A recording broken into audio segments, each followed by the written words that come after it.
Hey, this is Sean from Nero di Marte, and you're watching Agoraphobic News.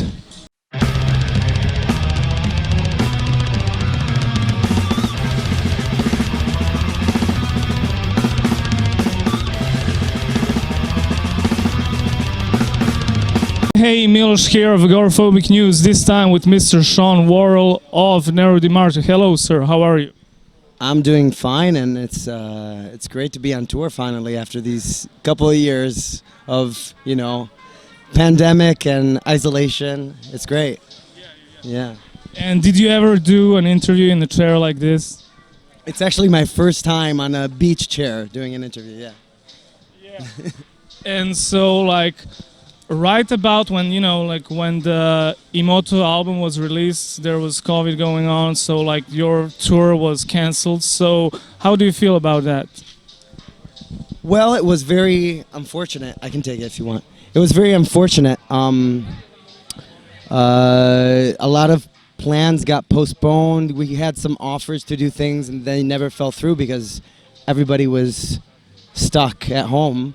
We managed to do a few shows, even despite the pandemic, in Italy, mainly. And last year we played the Desert Fest in Belgium. But apart from that, this is our first time outside of Italy. So it feels great. I mean, we're running off, steam from 2 years ago at this point from an album, but Are you happy with the reception of the Immoto album? Oh, definitely. I think it was at least for what we saw online and for shows we did in Italy. It was a great response. I think it all things considered, I think Immoto is a difficult album to understand compared even to our previous albums. So for those who understood it, I think it was a good response. We got a good response from them, at least. Yeah. And so, why did you guys choose to make a long album, long songs? Everything is big, mastodonic. So why did you choose this approach?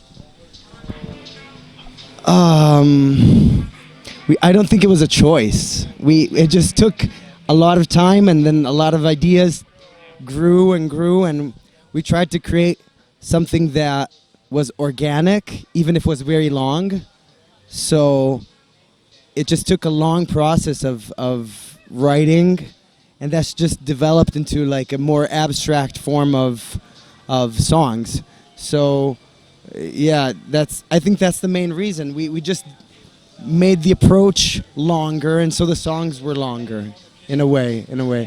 And then the last song of the album, La Fuga, that was the last song we wrote from the album. It was just the final sprint that we needed, a shorter song that contrasted everything else.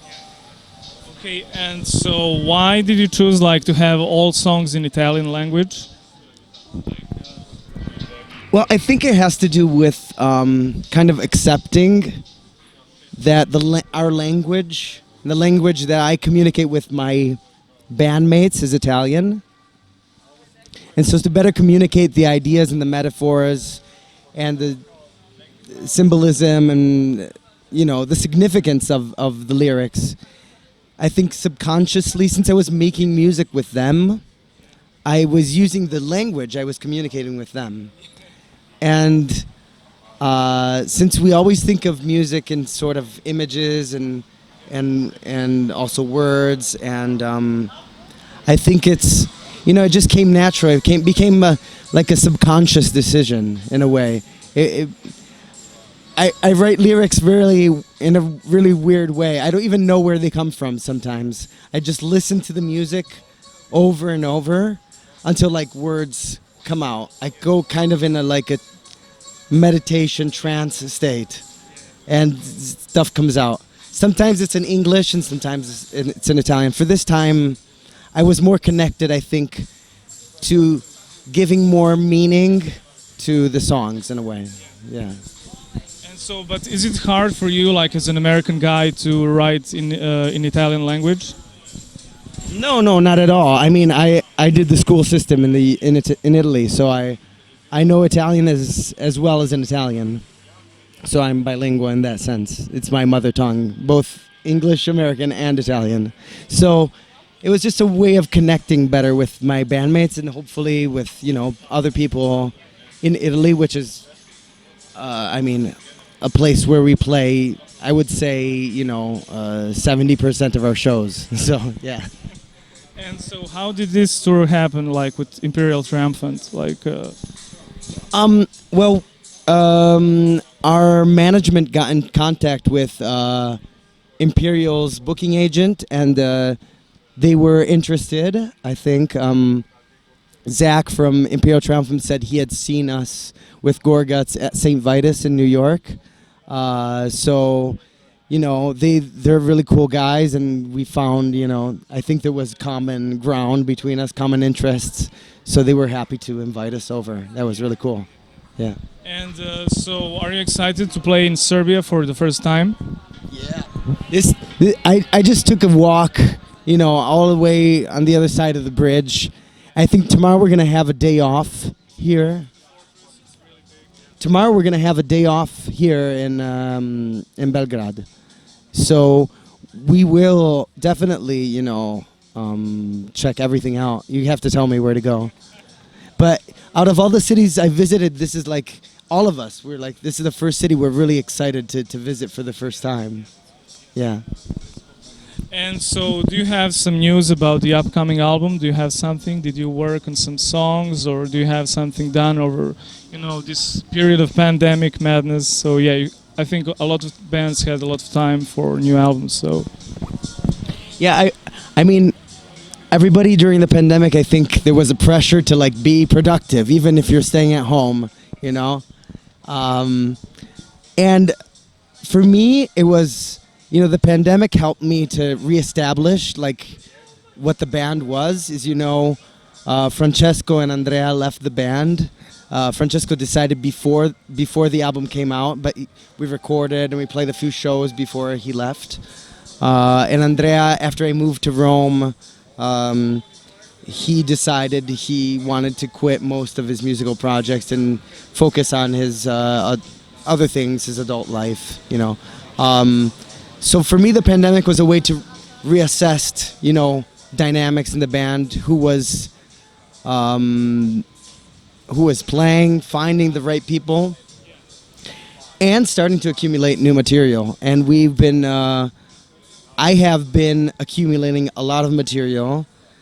Alessio, the new guitar player, is like a volcano of creativity, and Giorgio, our new bass player, is like the perfect, he is perfect at adapting to whatever we do. We had actually a process of creativity, which was like him redoing all the bass parts for all the songs we were playing live. So that was already like a way for him to like get into the creative side of the band. So now starting this summer, as soon as we get back from Hellfest, I want to start recording these demos, and my plan is we would like to go record something next year. We have a lot of material. As I think I said to you also in the past, we have a lot of accumulated stuff. But we want to do, in terms of how many songs, I would say they're like different ideas that could be a song. I would say there's like 10 or 15 different things. But we want to make something that is more specific this time, I think. I think that's kind of the direction we want to go into. Not as long as an album as Immoto, but something shorter and more focused on a single atmosphere or direction. And go each album do something, that is, instead of trying to fill everything in an album, everything we want to do one thing here and then move on to do another thing in the next thing. So we can be more focused on a single narration as well. Yeah. So is it going to be like a one big song maybe, or? No, I don't think so. It might be, what we've been I've been taking, me and Alessio have been taking a lot of inspiration from Steve Reich, Philip Glass, even the latest album from Oranzi Pazuzu. Kind of this trance-like development of things, and it's gonna be a lot faster, I think. Also, and it's gonna be a lot more proggy than before. So it's gonna be a lot less. How do you say? Meditative. It'll be meditative in a different way compared to Immoto. But yeah. Okay. And so you guys had a tour with Gorguts and Dysrhythmia and Psycroptic back in 2016, and that was like a €10 show. And like Laz, the guy who is organizing this concert, also was there with me, you know. So do you remember something out of that show or of that tour, you know, in Budapest? In Budapest. Yeah. Yeah, I remember Budapest. We played at Dürer Kurt, and we actually played at Budapest last week. And I heard that place moved now, but yeah, I don't have really particular memories about that show, but that tour in general was fantastic. As yeah, you know, hanging out with Gorguts and Dysrhythmia, they're the best people ever. So it was a really cool tour, and you know, kind of a, you know, it was the first time we were, you know, on a bigger thing with a nightliner, and we finish a show and you go in a tour bus and you wake up, you're in a different city. It's like a time travel machine. So it was a privilege, really, really. And you know, I hope Gorguts do something new. I mean, soon, and I hope we can play with them again. That would be great. And did you used to know Strnad of the Black Dahlia murder, maybe? Actually, I spoke with him a few times on Instagram. He was as with many like bands, underground bands even, he was a big supporter of anything he was listening to, and he would promote it like totally. So I spoke with him a couple of times. I didn't get to know him personally. It's a shame what happened. He's from Detroit, where my parents are from. So it kind of, you know, it was a big shock to hear what happened. And but I can't really say much else. I mean, I wish all the guys in that band the best. I mean, it's tragic, really. We were supposed to play a festival in Romania with them this summer at Rockstadt. And yeah, so unfortunately, I won't meet him. Yeah. I mean, a huge loss, definitely. And so I was wondering about the band's name, Nero di Marte. So what does it mean? So what is like the meaning behind Nero di Marte? Oh yeah, well, Nero di Marte is a pigment, so it's a color used in paintings. It's a pretty recent color. It's been used since the 20th century, but it's a very peculiar type of black, which covers and alters other colors if you mix it with other things in a very substantial way. It's very opaque, one of the most opaque blacks.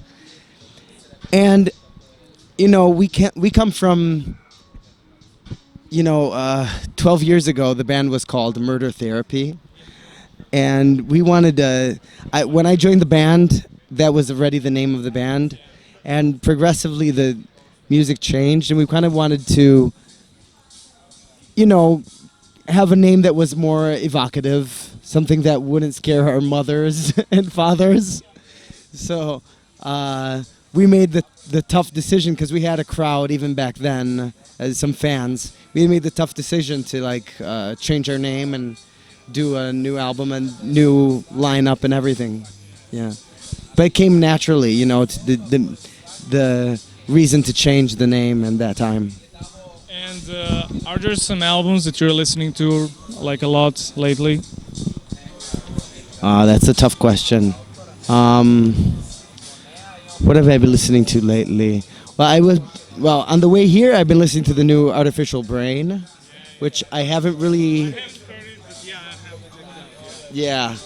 Those guys are fantastic, of course. I've been checking out the new Imperial Triumphant album since we're on tour with them. You know, my latest records, I'm stuck you know, unfortunately, I'm kind of stuck. It takes me a while to absorb new music, so it like takes me like a year to listen to the music from the previous year. Yeah, and especially this year, I've been really busy doing things.